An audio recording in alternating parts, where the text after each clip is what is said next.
نین بۆ پشتگیریە بەرهەمێن خۆمالی لە کوردستانê ku her kesek her aliyek karibê ji aliyê xwe ve bi xwe ve karibê berhemê xwe di mala xwe de di kustanê bi xwe de berhem xwe bênin yek ji wa berheman jî ev kêka ha ku 20 metre û ji aliyê çend kesan bi hatiye girtin yek ji rêkxeran li gel min e ku behsa bêhtir vê çalakiyê ji me re bike tu ji me re behsa vê çalakiya ha bike. بەخێر هاتنی کەناڵی 24ەکەم ئێمە وەکو کارمەندانی کارفۆر هەستاوین بەم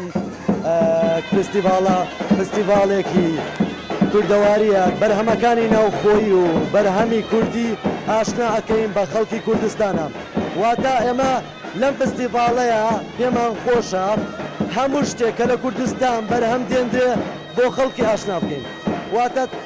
ئیشی فەلاحی ماوادی بڵێن خەزراوات سەوزۆمیوە لە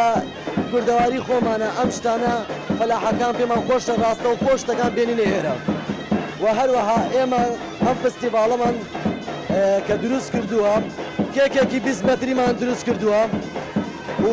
شتە کەلتورەکانی ناوخۆیی لە بەشی خۆمان لەولا بە شێوازێکی جوان دامان ناوە و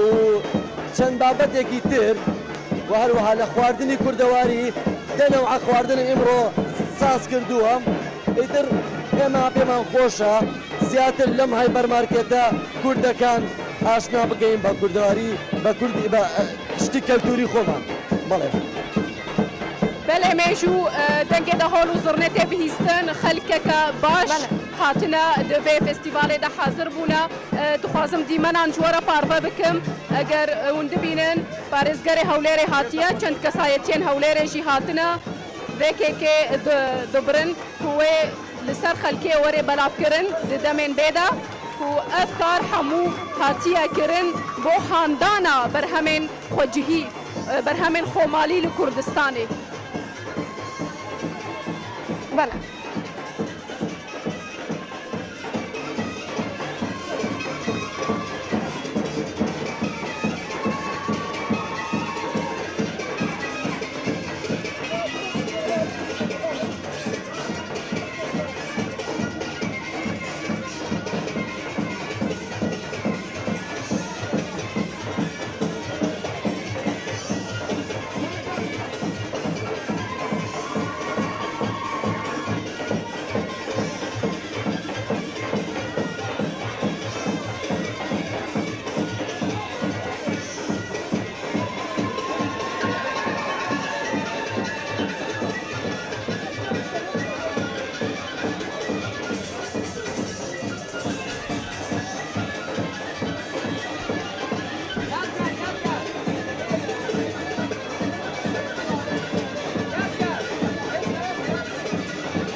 اوكي تواو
سپاس بۆ خۆت و بە میوانەکان